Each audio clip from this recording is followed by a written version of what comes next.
Bienvenidos al segundo capítulo del especial de Los Tres Encantos, un musical costarricense 100% original que vio su estreno en el año 2021 y su segunda temporada en el 2023. El día de hoy estamos conversando con Fabián Arroyos, compositor y arreglista de esta obra. Esto es La Bitácora Teatral. Hay una canción que nos llama mucho la atención, que es En las noches más oscuras. Los versos dicen algo así como: aunque no puedas verlas, ahí están, y habla mucho de la esperanza, como de encontrar la luz en medio de la oscuridad.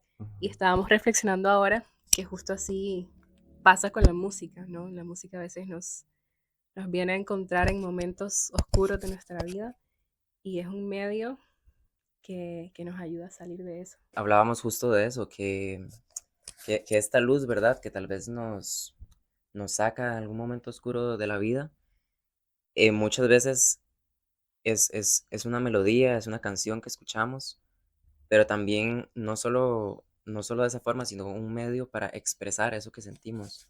Creo que tal vez por ahí te identificas un poco, contanos, no sé, en esta parte de que tal vez la música a veces es la mejor forma que tienes para expresar algo adentro, o cómo lo ves. Por supuesto, me llama mucho la atención la manera en que estamos iniciando, porque la banda sonora está eh, alimentada de una gran instrumentación de una banda sinfónica, ese es el formato. Sin embargo, la primera pregunta que ustedes me hacen es acerca de una canción que lleva el mínimo Ujú. Sí, sí. de ese formato sinfónico, ¿verdad? Y me llama más la atención que fue de las primeras que compuse y que no la compuse en un espacio que no es acá, que fue Monteverde. Yo me fui para Monteverde con unos amigos y allá me perdí, me llevé un arpa, de esa arpa que ven allá, que me la habían recién regalado y empecé a travesear, ¿verdad? Yo ando comprando instrumentos siempre porque me gusta travesear y meditar con ellos. Y creo que esa canción es ese homenaje a esa letra de Gerardo y Miguel, que es bastante meditativa en cuanto a lo que estás hablando. Y musicalmente, pues también, ¿verdad? Es un mantra, es una oración, es una petición, es una súplica también a la noche, a las estrellas, de que los seres humanos a veces nos encontramos en situaciones complejas y difíciles y andamos en búsqueda de esa paz, ¿verdad? De esa armonía, de esa simpleza que también la canción armónicamente, la estructura, los acordes, la instrumentación, la melodía es muy accesible. No voy a decir simple porque se puede malentender, pero sí es muy accesible en cuanto a la persona que lo ejecuta y a la persona que lo escucha, o las personas que lo escuchan. Entonces, bueno, para muestra un botón, es la primera canción de la cual me están preguntando. Y sí, está plagada de esa súplica que le hacemos a veces al universo para que nos dé esperanza y paz y una luz en el camino. Nos gustaría a lo largo de la conversación poder analizar un poco las canciones desde Ujú. su estructura musical también, pero antes de entrar ahí quisiéramos saber quién es Fabián Arroyos, Ok. Eh, como ser humano, como ok. artista también. Yo, como dijiste, soy Fabián Arroyo Solano. Soy educador musical. Exploré por mucho tiempo y recibí una formación en piano, piano clásico. Sin embargo, toda mi vida antes de los 17 años fui músico empírico. O sea, mi experiencia fue muy familiar, muy en un colegio académico que estaba, pero siempre tuve como esa cercanía con la música, sobre todo. Con las artes escénicas no fue tan directo, pero sí, porque siempre había un vínculo con algo, alguna obra de teatro del colegio o algo así, o concursos estos del Festival de la Creatividad, ¿verdad? Que tanto quieren quitar este gobierno y que lamentablemente son las cosas que se están perdiendo y que le llegan a uno, ¿verdad? Desde pequeños, ¿verdad? Entonces esos espacios fueron los que alimentaron primero mi carrera y los valoro con todo el corazón. Escuchar a mi abuelo tocando acordeón, a mi mamá cantando, a mi papá tocando boleros en la guitarra, esa fue mi primera escuela. Después nada, yo quería estudiar comunicación y dije, no, una pausa, voy a pensar bien las cosas, voy a estudiar piano en una escuela municipal, pero así lo dije, voy a estudiar piano. De comunicación a piano. Exacto, exacto. ¿Para qué? ¿Verdad? Entonces fue una vorágine ahí, una bola de nieve que fue creciendo hasta el día de hoy, diría yo, y tuve una maestra de piano magnífica en la Escuela Municipal de Cartago, luego en la Universidad de Costa Rica. Esa profesora era compositora, entonces siempre, a pesar de que nuestro énfasis era la interpretación del piano, ella siempre me alimentaba la parte de crear. Eso es difícil en un conservatorio porque siempre el eje es la interpretación, la Ujú. ejecución y la técnica, pero ella siempre me hacía bulla y ruido. Y para eso, después de eso, busqué a otra maestra, mujeres, yo siempre me vinculé con mayor fluidez con las mujeres y busqué a María Pretis que me dio muchos insumos en creación, composición musical, sobre todo con el género canción. Ujú. Nunca exploramos las cosas que hago ahora, ballets o musicales, Ujú. pero con ella fue el género canción y son tres mujeres a las que yo le estoy súper agradecido de esa formación musical. Luego la vida me tiró, así lo digo, me tiró a la danza y encontré la danza un camino muy distinto por donde iba, un poco, lo tomé un poco también como para respirar de la academia, del conservatorio, de las estructuras, eh, pero fue otro para qué, ¿verdad? Sino que me fui ahí en esa vorágine de la danza, me gustó, me encantó y estuve en el programa Danza Abierta, la primera generación, que la dirigió el maestro Rogelio López y pues ahí teníamos clases con todos ellos, Luis Piedra, Verónica Ñáñez de ballet, y fueron 4 años hermosos también. Y seguía la bola de nieve, ¿verdad? Luego un colega, Adrián Figueroa, me pidió una música y yo, ¿música?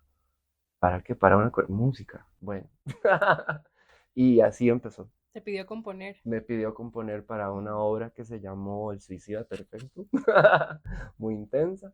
Luego alguien se enteró que yo le había compuesto esa música y me pidió a mí. Y luego Rogelio López se enteró, el maestro de danza, y bueno, pues Rogelio tiene más proyección en el ámbito artístico del país y eso fue de repente un trampolín para otras oportunidades como Los Tres Encantos junto con Gerardo y Miguel. Y bueno, y me gusta cocinar y me gusta leer sobre psicología y emociones y pedagogía, me gusta mucho enseñar, disfruto mucho enseñar y me gusta todos estos procesos del cuerpo y del cerebro de cómo aprende la gente. Me gusta ese proceso de crecimiento que tuviste porque es muy orgánico. Esto que decías de alguien lo escuchó y le gustó y así empieza, Ujú, me parece mucho más natural y orgánico ese ujú. crecimiento. Nunca dejé la parte de educación musical, ¿verdad? Era como que, uy, sí voy a sacar esto, ¿verdad? Porque por ese algo, de algo tenemos que vivir que tenemos en nuestras cabezas, ¿verdad? Y pues hay algo de razón en eso. Y en efecto, el título, por así decirlo, me da posibilidades dentro del área laboral. Pero sí, digamos, tomé otras vertientes que no fue solo esa, ¿verdad? Miguel nos comentaba que le rondaba la idea a Jera sobre hacer algo con los cuentos de mi tía Panchita y así, Ujú. y fueron rumiando hasta que se pusieron de acuerdo. ¿En qué momento llegas vos a la ecuación? ¿Cómo fue que te llegaste a involucrar a los Tres Encantos? Claro, yo conozco a Miguel. Primero conocí a Miguel de la universidad. Ahí compartimos varios espacios, pero no fueron tan cercanos, sino hasta que llegaron las producciones de teatro musical en el país y tuvimos un encuentro como más cercano, ¿verdad? Y yo ya sabía de su gran talento como cantante, como intérprete, y posteriormente conocí a Gerardo Cruz, ¿verdad? Jamás en la vida me imaginé la vida nos llevaría a crear una obra de teatro musical. Y desde que me dijeron el tema, yo conecté muy rápido, creo mucho en el legado y en la labor de María Isabel Carvajal, Carmen Lira, y considero que no solo ahí se debería quedar, o sea, de ella tiene que haber un ballet, un musical, una ópera y muchos libros, porque es una de las grandes mujeres de Costa Rica, la historia de Costa Rica, y hay informaciones que han sido de repente todavía que están ahí, que se merecen saber de todo el trabajo que ella hizo de defender los derechos sociales de las personas, de la educación, de los niños, de las mujeres, en fin. Y que como otras mujeres que han tenido que salir del país también, precisamente porque todo ese trabajo no se les reconoce hasta el día de hoy. Y no hablo solo de Carmen Lira, hablo de otras mujeres que han tenido que irse exiliadas de este país porque no se les valora. Entonces, desde que me dijeron ese tema, yo dije, sí, sí, por favor, hagamos esto. Y me dieron el texto, conecté con el texto también. Me pareció una genialidad la forma en que hilaron los cuentos de Carmen Lira. También así me pareció una genialidad que no fuera solo es una obra familiar, pero no se queda en ese ámbito, digamos, infantil. Creo que es una obra para toda la familia, para niños, niñas y adultos y jóvenes y personas adultas mayores. Entonces, desde que me dieron el texto, asumí con mucha alegría y responsabilidad esa labor que ellos confiaron en mí, que era crearle la banda sonora y las melodías y las armonías y las texturas que componen esa música de la mano con el texto que ellos crearon. En ese proceso, digamos, ¿cómo se decide, por ejemplo, qué géneros musicales se van a explorar en el musical? ¿Nace del texto en sí? ¿Nace de sensaciones? Nace de la... Es un musical que vienen haciendo, ¿verdad? Los musicales o muchas obras van recobrando esa identidad conforme se va creando, ¿verdad? Sobre todo si es la primera vez que se realiza. Y eso fue surgiendo en el momento. Tenía toda una retroalimentación de parte de los dos, de Miguel y de Gerardo, de qué estilos querían abordar. Me considero un músico muy emparentado con las sonoridades latinoamericanas y busco en mis trabajos ese bagaje, ¿verdad? A veces sin quererlo, sucede y sale. Trato de no caer tampoco en el cliché de lo que es latinoamericano, más bien, y trato más bien de sacar la esencia de esa diversidad sonora que nos caracteriza, sobre todo en este país, ¿verdad? Que no es una identidad, sino muchas identidades, y tratar de traerlas, en este caso, a la obra de Los Tres Encantos, a través de varios géneros musicales: la salsa, la cumbia, la parrandera. De repente, yo digo eso, pero la gente no lo puede notar así, pero ahí están, ¿verdad? Está el 6x8, yo amo el 6x8, las métricas de 6x8, y ahí están a flor de piel. Está el folclore, está la salsa, como te decía, ¿verdad? Está la cumbia, está también eh, las baladas, ¿verdad? Entonces es una diversidad de géneros que siento que logré unificar a través de la instrumentación. La primera vez que se ejecutó, tuvimos la gran oportunidad de que fuera ejecutada por la Banda Sinfónica de Desamparados. Entonces, ya eso era un plus, porque ya me daba a mí un cauce que tomar, ¿verdad? Ya un color, los timbres que quería provocar. Entonces, no iba, eh, todos esos géneros que vos me decís, ya los podía encauzar a partir de toda esa investidura de instrumentos, ¿verdad? Y eso le iba a dar unidad, ¿verdad? A veces vemos obras o escuchamos obras que tienen mucha diversidad, pero no, no, no llegan como a sentirse como una sola unidad o una sola cosa. Creo que la instrumentación de esta obra en aquel entonces me permitió darle esa unidad a pesar de los diversos estilos y géneros que tiene la obra. Teníamos justamente esa curiosidad que en la primera temporada se presentó con esta orquesta. Cuando vos estabas componiendo, ¿pensaste en componer para la orquesta o eso fue una adaptación que se hizo después? Fue pandemia, eso. Imagínate Ujú. qué contexto más complejo y qué oportunidad más hermosa, ¿verdad? En medio de que la humanidad estaba en crisis, fuertemente en crisis, te dicen: tenemos una banda, hagamos un musical. Y el director me dice: escoge vos los instrumentos. Wow. Entonces era como que, ok, podía escoger toda la banda y yo, no, no toda la banda no, es un musical, van a estar en escena, tienen que bailar, tienen que cantar, había que hacer un equilibrio. Creo que el trabajo interdisciplinario merece atención en cuanto a eso, de que no es todo para uno, no es todo para el coreógrafo, no es todo para el actor o el director de escénico. Realmente la comunicación es muy importante entre todas las personas que forman parte de un equipo, no solo de un musical, de cualquier trabajo interdisciplinario, ¿verdad? Porque si no, viene el caos. Entonces, en aquel momento el director tuvo la gran idea de decirme, no, escoge vos los instrumentos, ¿verdad? Nosotros somos este set de instrumentos grande, ¿verdad?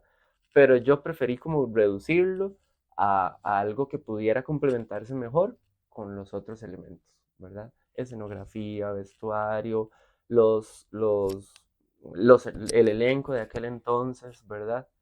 Entonces, esa fue otra de las decisiones en las que yo me tuve que enfrentar, ¿verdad? Dentro de la paleta de sonoridades y timbres que me ofrecía una banda sinfónica, poder escoger cuáles iban a formar parte, ¿verdad? Luego los otros músicos de la banda, y meterle un oboe ahí.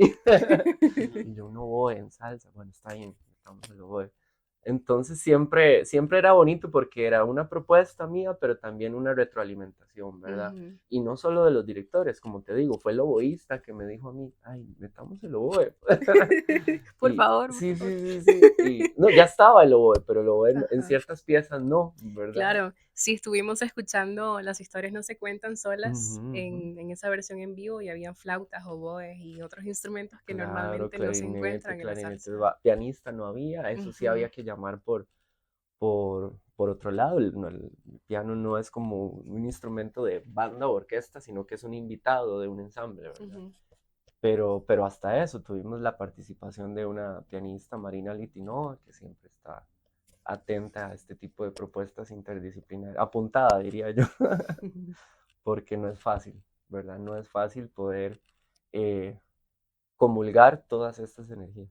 Ok, hablando también de ese proceso que nos contabas, ¿verdad? Que hay instrumentos que tal vez de un inicio no estaban, después se consideraron y así. Tal vez hubo canciones o ideas que estuvieron en un inicio y luego no aparecieron en el musical. Por supuesto, eh, otra de las ventajas que tuvo este musical, y ojalá muchos procesos tuvieran este mismo estos mismos descubrimientos quizás, es que sabía a quién les iba a componer. Hablo de seres humanos, voces, cuerpos, cuerpas. Sabía quién iba a ser Luz Encanto, sabía quién iba a ser Tío Conejo. Entonces, toda la composición fue, de mi parte, iba como muy, no de parte de todos, iba muy encauzada a esa persona que iba a ejecutar ese personaje, a ese registro vocal, a ese color de voz, a esas posibilidades de esa persona. Entonces, por supuesto, hubo que incorporar ciertos elementos nuevos en el camino, pero todo fue en aquel momento, en aquel primer momento, muy, muy en conciencia de esas personas que estaban en el elenco y que tenían la responsabilidad de llevar a cabo ese papel o ejecutar esa canción, igual con los instrumentos, ¿verdad? Aquí sucede algo, el elenco, los personajes había estudiantes, había personas muy profesionales en la danza o el canto, o había una mezcla de todo eso, Sí. ¿verdad? Lo cual es muy interesante y muy retador, ¿verdad? Nos tocaban a nosotros tratar de equilibrar todos esos elementos. En cuanto a la banda, la instrumentación, pues sí contaba con músicos graduados de las universidades, ¿verdad? Ya licenciados en clarinete, en flauta, profesores de la universidad, ¿me entendés? Entonces sí tenía como esa seguridad de que si yo escribía una escala en fusas, ¿verdad? Esa escala pues iba a ser ejecutada, obviamente tienen que estudiarla y todo, pero iba a ser ejecutada de una manera limpia, Ujú. ¿verdad? Pero sí, hubo cambios de tonalidad, de repente una canción que era solo una línea vocal se le metió coros. En la segunda temporada se incorporó una canción nueva que sí había compuesto, pero que no se cantó ni se bailó en la primera temporada, ¿verdad? Entonces, lo que te decía ahora, cuando una obra acaba de nacer, tiene esa gran posibilidad de redescubrirse cada vez que se interpreta. A eso me refiero. Ujú. Justo nos estábamos preguntando, por ejemplo, en la canción de las brujas, o sea, Ujú. nos preguntábamos si escogiste algún tono musical que se asocie con las brujas, pero Por viéndolo bien, supuesto, También depende mucho de la persona que lo va a interpretar. ¿Nos podés hablar más de eso? claro. Bueno, desde que me dijeron pues toda esta historia de la abuelita y Escazú y esas montañas de Acerrí, lo primero que pensé yo fue en las leyendas y los turnos. Esa fue mi imagen. ¿Cómo suena un turno? Saben lo que son los turnos, ¿verdad? Aquí hay un turno a 200 metros, te va el turno y suena la música popular, ¿verdad? La música que para nosotros los ticos es muy, muy, muy accesible y es el swing criollo, la cumbia, ¿verdad? Creo que acercarse a esos géneros le permite al espectador sentirse más cercano a una obra, ¿verdad? Que si yo toco jazz, por ejemplo, o meto jazz. No digo que es mejor ni peor, las dos son igual de valiosas, pero, pero me parece importante tener la posibilidad de acercarse a la gente, al público de una manera tan hermosa que nos da pues la cumbia, los géneros de la cumbia, ¿verdad? Entonces yo me pregunté, pucha, ¿cómo suena un turno? ¿Cómo suenan las leyendas? Y lo primero que pensé fue, pueden utilizar una cumbia, pensé lo que les decía ahora, pensé mucho en las personas ujú. y sé que su histrionismo iba a calzar perfecto para esos personajes y al final resultó una escena súper cómica, ¿verdad? La cumbia pues funcionó súper bien y las intérpretes tanto de la segunda como de la primera temporada, increíble, ¿verdad? Eso es otra, ¿verdad? Yo aplaudo tanto el primer elenco como el segundo elenco, o sea, ambos dieron a la obra un, un valor tremendo. ¿Y qué tiene que pasar en la música, por ejemplo, a nivel de progresiones de acordes Ujú. o de modos para que suene a brujas? Para que suene a brujas. Digo, si usaste algún recurso así, o tal vez usaste la cumbia como tal. Bueno, el texto, creo que acudo al texto, Ajá. ¿verdad? Siempre en mi proceso personal, en mi laboratorio, pues eh, paso por diferentes experimentos para ver cómo hago para que el texto sea lo que quede por encima, ¿verdad? Es importante que para mí, que esa claridad, que la gente entienda qué es lo que se está diciendo, que la instrumentación no tape a los cantantes y que el género pues sí esté adecuado al ritmo de las palabras, Ujú. ¿verdad? Creo que la palabra por sí sola tiene su musicalidad, Sí. ¿verdad? Entonces yo iba ahí rebuscando en el texto qué tipo de ritmos o géneros se emparentaban más con, con esta canción, ¿verdad? Y como te digo, lo logré con la cumbia y apoyado con el resto de instrumentos. Entendemos, ¿verdad? Que el proceso este de la creación de las canciones viene del texto, ¿verdad? Primeramente, y a partir de ahí eh, se crean las canciones. Pero tal vez hubo algún momento en el que se decidió musicalizar algo que no estaba pensado desde un inicio. ¿Cómo se decide? ¿Cuándo? Sí, ¿Por qué ese momento tiene que musicalizarse? no hay una fórmula para componer, ¿verdad? En efecto, sí priorizo el texto, pero hay situaciones donde lo primero que a mí, en mi proceso personal, lo que surge es la melodía. Vuelvo a la primera canción. Yo empecé jugando con un instrumento chiquitito en Monteverde, ¿me entiendes? No había pensado en la escena, no había pensado en la canción del todo.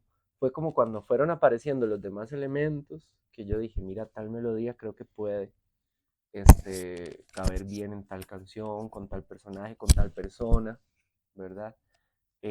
No hay una fórmula, no, podría seguir, podría decir, ok, voy a hacer los acordes, voy a hacer el ritmo, pero creo que eso siempre es mágico, está en el espacio y está en el momento.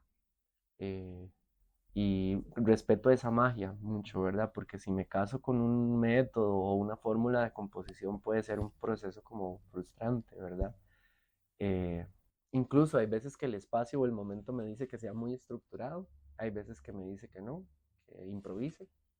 Hay veces donde me pongo el texto acá y empiezo a improvisar y, y, y así, pero así como que una fórmula para ver cómo surgen las canciones no podría decirlo, no me atrevería a decir. Justo volviendo a esa canción de En las noches más oscuras, Ujú, estábamos tratando de identificar un poco los acordes que ujú. tiene esa canción y nos pareciera que está en do mayor. Ay, eso está Yo aquí quedando te agarré. grabado. Bueno, es que también quiero como compartirte Ajá, un análisis pequeñito que dale, tenemos, dale, pero sí. igual tengo miedo como a que no sea lo No, yo correcto. tengo miedo, es que yo no me sé mi música. Si quieres No, la es que podemos vamos a poner escucharla, un vamos a... momento Sí, ok. para recordarla. Sí, mejor. ¿La interpretación de quién? Bueno, estábamos escuchando esta de acá, de la que sacaron recién Jera. esta temporada. Era con María Así esa es González. la tonalidad. Bruno.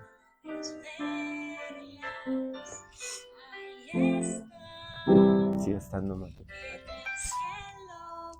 Lo que nos llamaba la atención es que en el verso nos pareciera que nada más hay dos acordes, que va de do de Ujú, fa a do y do a ujú, fa, y se mantiene como en ese bucle constante, no sé. ujú, Entonces quisiéramos hablar un poco más mm, técnicamente. ujú, ujú, ujú, Digamos, fa no es un acorde que te genere mucha tensión con ujú, respecto a do, ¿verdad? ujú. Entonces, la sensación que genera es súper interesante, pareciera Ok. como melancólica, inclusive. Ujú, No sé vos cómo lo ujú. pensaste. Bueno, hay un autor Ajá. que yo persigo mucho.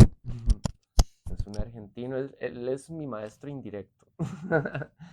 Tuve la oportunidad de conocerlo, Mauro de María, es un argentino, y él habla mucho de, de la composición o la creación musical desde la dimensión técnica, grados de una escala, por así decirlo, hasta la dimensión esotérica. Wow. ¿Cómo es eso? Sí, sí, sí, encontrarlo a él en sus libros y en persona fue maravilloso porque me sacó de la estructura académica, que agradezco un montón, y me recordó porque quizás sí lo sabía, pero no lo había visto, leído en un libro, no sé cómo decirte, no lo había visto como valorado a ese nivel, ¿verdad? Entonces, eh, él habla de que sí, en efecto, hay cierta emocionalidad en los acordes, eh, sin embargo, también hay un revestimiento que le da la sociedad a esa armonía, a esos acordes y a esas emociones, que hay, como por así decirlo, una globalización de cómo sentirnos, Ok. porque así nos han enseñado, sobre todo después de la colonización, ¿verdad? Hay que poner las cartas sobre la mesa y decir que ese fa y ese do, como vos lo sentís, es el resultado de cómo nos han enseñado a escuchar y a sentir la música. Sí, ya hay todo un Exacto. imaginario preconstruido, Exacto, y digamos. no está mal, está bien, eso es súper abrazable también, ¿verdad? Pero en efecto, como vos decís, hay en la armonía de esa canción muchos estados de reposo, pero esa tensión que genera el cuarto grado, que es Ujú, fa, precisamente en esa globalización del sonido, de la música o del pensamiento occidental, por así decirlo, es sublime. Entonces ese cuarto grado es, tiene esa emocionalidad que lo eleva a uno, pero que después lo lleva a un reposo, ¿me ujú, entendés? Entonces creo que quise jugar un poco con lo sublime ujú, en los versos, ¿verdad? Ya en los coros ya rompe más y se vuelve un poquito más diverso, por así decirlo. ujú. Pero voy a lo mismo, sí, es como un bucle, yo le diría es un mantra, ¿verdad? Porque Wow. justamente la intérprete de aquel entonces me dijo, quiero que sea un mantra, ¿verdad? Entonces lo que te decía, vuelvo a lo que hice yo en Monteverde, luego llega Sharifa y me dice, quiero que sea un mantra, y entonces todo empieza como a conectarse, ¿me entiendes? Y fue maravilloso porque en aquel momento la canción que cantó ella para abrir el espectáculo, sí. Y luego pues la intérprete nueva también que lo hizo maravillosamente, ¿verdad? Entonces toda esta selección de armonías y de acordes, eh, pues sí es el resultado primero de un análisis del texto, del mapa emocional que me da a mí el texto y del mapa emocional que me pueden dar las armonías.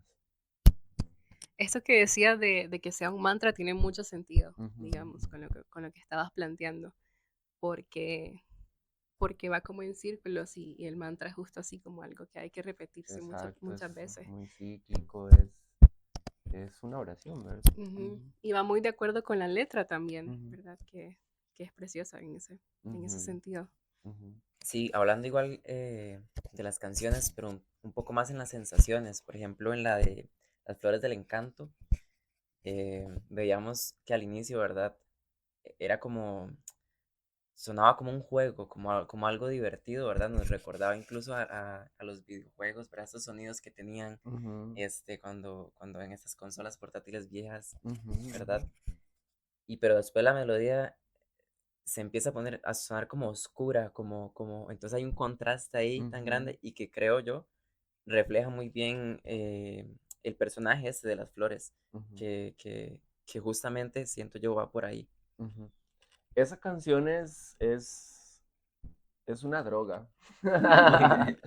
Es una droga, sí, sí, y lo reafirmé en la segunda temporada, ¿verdad? Eh, ya la escena también es hipnótica. Ujú. Entonces sí quise buscar eso. Ahí acudí, por ejemplo, a sonoridades un poquito más clásicas, en realidad, más impresionistas. Eh, Te hablo de autores como Satie, Ravel, Debussy. Entonces tiene esa no linealidad de la música impresionista, donde vos ves o escuchar la música difuminada en medio de todos los otros elementos, o las pinturas impresionistas, que también no es con definición los trazos, sino es que ves como una cosa medio nebulosa. Y bueno, la escena es así, de nebulosa y de, y de hipnótica y seductora también, tiene un poco de seducción. Sí, que la seducción también va mucho con el papel que juegan las flores, Exactamente, claro. exacto. Pero no cae tampoco en no sé, en lo sexista, no sé cómo explicarlo. Sí, se queda como en ese parámetro de seductor. Sí, es que es una seducción como de que las flores están intentando convencer a Juan, Ujú, ¿verdad? Y a uno mismo le hace dudar si las flores serán buenas o malas, ¿verdad? ujú, Creo que a través de la música inclusive se ve eso, porque como vos decís, es hipnótico, yo siento así como si me fueran jalando, jalando, jalando. ujú. Y hay mucha, Ajá, perdón. no, perdón, te iba a decir, hay mucha confusión porque siento que la melodía, las voces van hacia un lado y la música está, Ujú, los instrumentos, perdón, están haciendo otras cosas y, y no, nunca es como que te ponen en un plano seguro, digamos. ujú. Todo el tiempo es así. Sí, en particular ese tiene un arreglo coral Ajá. a 3 voces y creo que se le incluyó una voz más para esta temporada y eso lo vuelve todavía más caótico, ¿verdad? Con respecto al resto de los elementos y en efecto los personajes son varias ahí que están bailando, hipnotizando a Juan, ¿verdad? Y cantando diferentes melodías dentro de la armonía, ¿verdad? Es un juego de texturas esa pieza. Y la parte coral, a mí me encanta hacer corales, trabajo mucho con coros también, entonces toda esa fuerza de la masa coral, de la textura polifónica me encanta y esa pieza pues es un ejemplo de esa polifonía. Es contrastar definitivamente el contraste entre la melodía principal y el resto del coro. Es como cuando vos ves una escena o el típico teatro griego antiguo, el coro atrás, las togas, ¿verdad? Y un personaje actuando adelante, ¿verdad? Tiene esa connotación también, es revestir a la melodía con una variedad de cosas que pueden suceder muchas o pocas, ¿verdad? Pero siempre dejar claro cuál es el mensaje. En este caso, pues la melodía de la melodía principal, a pesar de que alrededor estén sucediendo otras cosas. ¿Tenés alguna canción favorita de los Tres Encantos? Eh, Si está permitido decirle. no, está difícil. La de las flores, ¿sí? Sí. Sí, sí, sí. No, no, todas me gustan, pero disfruto mucho las flores. Sí. Como me llamó la atención, parecido a esta sensación, por ejemplo, esta búsqueda que tuviste con el de las brujas, ¿verdad? Que dijiste que la primera sensación o relación que tuviste fue en los turnos, ¿verdad? Más también por esta historia. Ujú, ujú. Y así, o sea, en este caso, ¿verdad? Que tal vez concebiste como algo, como una droga, ¿verdad? Como algo Ujú, más, no sé si psicodélico. ujú, ujú. ¿Qué te inspira, digamos, para traducirlo en música, digamos? ¿Cómo lo...? Ujú. Eh, la vida misma, o sea, ver el espacio, creo que la vida es el laboratorio y trato de traer ese laboratorio a mí y tener a mi alcance. Para mí es importante invertir en el alcance de lo que a mí me estimule la creación. Desde una calimba, desde un sonajero de llaves, guindando, hasta un piano. La voz humana me inspira mucho. Creo que la mayoría de veces parto de la voz, porque es lo más puro que tenemos, es el primer recurso que todos tenemos a mano. eh, y encuentro en esas herramientas el laboratorio así para hacer y deshacer a mi gusto. Me pasa con otras cosas y me pasó probablemente con los Tres Encantos también, de que hoy era una cumbia y ayer lo probé, no sé, con un son, ¿me entiendes? Entonces trato como de también prohibirme cosas, decir, ok, hoy no lo voy a hacer como una cumbia, probemos a ver cómo suena con un son, para ver qué sucede, explorar qué sucede, si es coherente con todo lo demás y seguir en esa exploración hasta encontrar el género, los acordes, el ritmo, el tempo, la tonalidad idónea que, que le sume a la apuesta con los demás elementos. ¿Verdad? Eso es importante en esto. Creo que no es lo mismo crear para un concierto X, solo el concierto, solo la banda, que crear para un espectáculo que tiene otros elementos, ¿verdad? Es el nivel de compromiso que hay que tener y de diálogo con los demás y de tolerancia y de solidaridad también es muy importante. Sí, me llama la atención esto de que te prohibías, ¿verdad? Por ejemplo, usar un ritmo o, o lo que sea.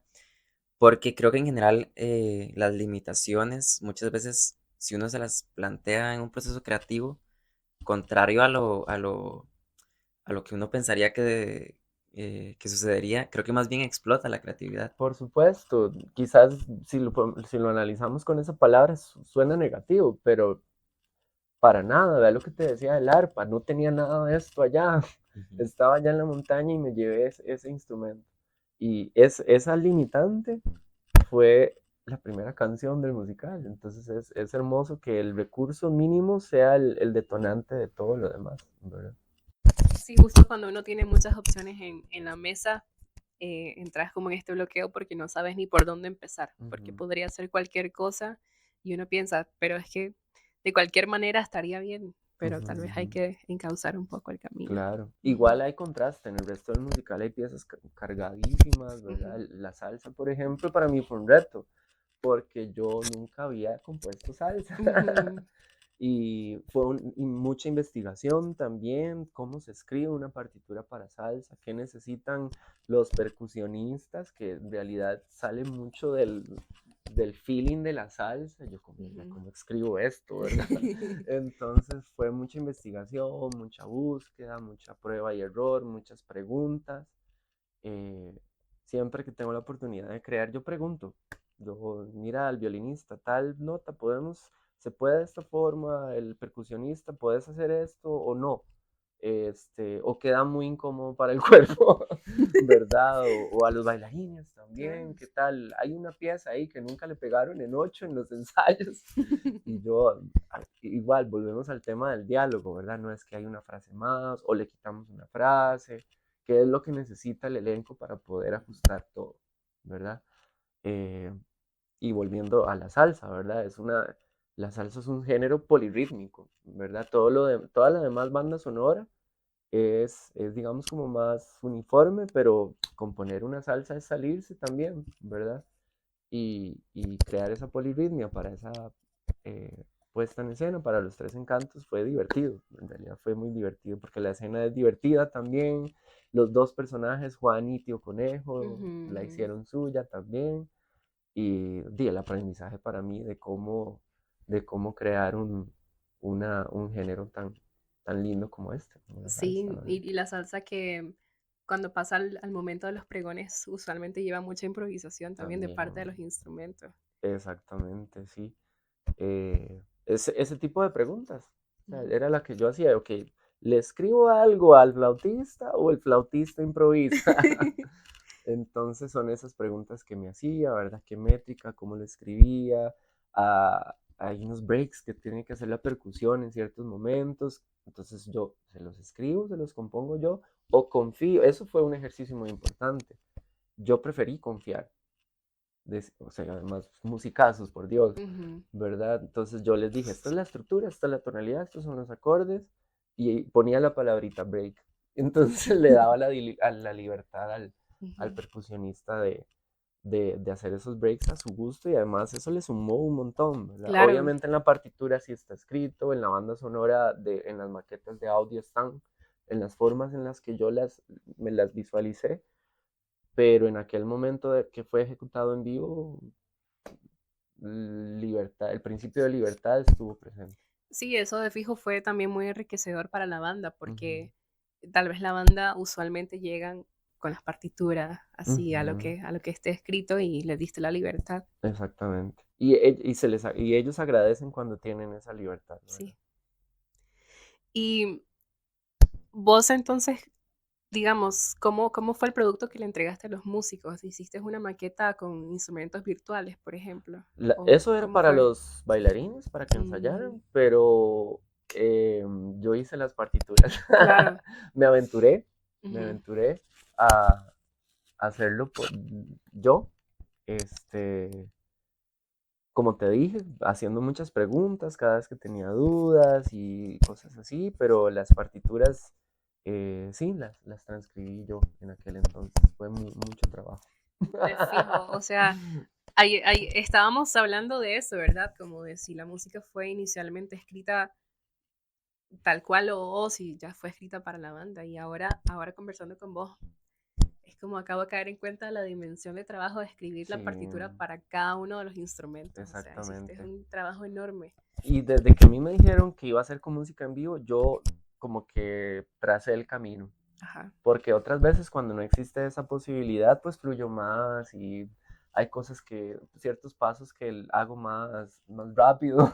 Esta vez como que no me permití este, esa, esos deslizamientos, no sé cómo decirlo, sino como realmente no seguir a la siguiente pieza hasta que todo quedara en la maqueta para bailarines y en la partitura, para llevar un orden, ¿verdad? Porque es mucha música, muchos instrumentos, y era importante el principio del orden en este trabajo para mí. ¿Te ves componiendo para más musicales? Por supuesto, por supuesto que sí. En este proceso de creación para los musicales, me llama la atención esto de, al ser un trabajo tan interdisciplinario como comentabas, como, o sea, probablemente nunca va a ser como que te pidan una composición y la entregas y listo. Me imagino que es un trabajo muy iterativo, muy de, como el caso que mencionabas de, para los que danzaban, ¿verdad? Necesitaba un arreglo Ujú, de una frase más o así. Me imagino que, o sea, es un proceso que te lleva muy de la mano de principio a fin. ujú. No. no es de entrega y No, jamás. O sea, voy a lo que les decía antes, yo pienso mucho en las personas con las que ujú, voy a trabajar. En este caso, en los directores o directoras que a mí me solicitan crear. eh, y casi que hago un estudio de campo sobre lo que esas personas escuchan, qué les gusta, para poder eh, unirlo a lo que a mí me gusta, ¿verdad? Porque vamos a otro ejercicio de confianza. Estás confiando en mi creación, pero también me estás diciendo cómo te lo imaginas, en este caso Miguel y Gerardo, qué es lo que quieren escuchar, ¿verdad? Entonces es un juego muy bonito de confianza, ¿verdad? De analizar a los directores y de buscar juntos el sonido que queremos en equipo, ¿verdad? sí, una experiencia muy bonita. Y es diferente, siempre, o sea, otro director va a hacer otra cosa y otro director va a ser diferente. Un amigo me decía, ya voy encontrando tu sonido. Y yo, pero oiga tal, a ver si así. De repente sí hay elementos, o sea, no digo que no, pero, pero siempre trato como de, de estudiar a los directores. Ya para finalizar, ¿qué es lo que más te llevas de la creación de este musical, del proceso, una enseñanza? Ay, tantas cosas. Creo que estoy muy agradecido, o sea, no podría decir otra cosa que agradecimiento. Escuchar la música en vivo para mí fue ver cantar y bailar esa música tocada en vivo, ¿verdad? Y la segunda temporada fue diferente, no hubo música en vivo, pero fue agarrada por otro elenco, ¿verdad? Que muchísimo, muy profesional, las coreografías cambiaron también, entonces fue maravilloso como recibir esa devolución, fue como una devolución de todo ese esfuerzo. Entonces estoy muy agradecido con todos y cada uno, con Gerardo, con Miguel, con el primer elenco, con el segundo elenco, con el Auditorio Nacional, con el Teatro Nacional y con las personas que en el futuro lo van a hacer también, porque estoy seguro que habrá una tercera temporada. Qué bueno, ojalá. Sí. Bueno, Fabi, te agradecemos muchísimo por recibirnos hoy en tu espacio. Gracias a ustedes. Eh, nos honra mucho poder hablar con vos y conocer más del proceso. Creemos firmemente que sos un gran músico, un gran Muchas maestro gracias. y hiciste un gran trabajo y estamos emocionados por ver muchísimas más cosas. Muchas gracias por estar aquí y nos vemos en el camino. Gravedad.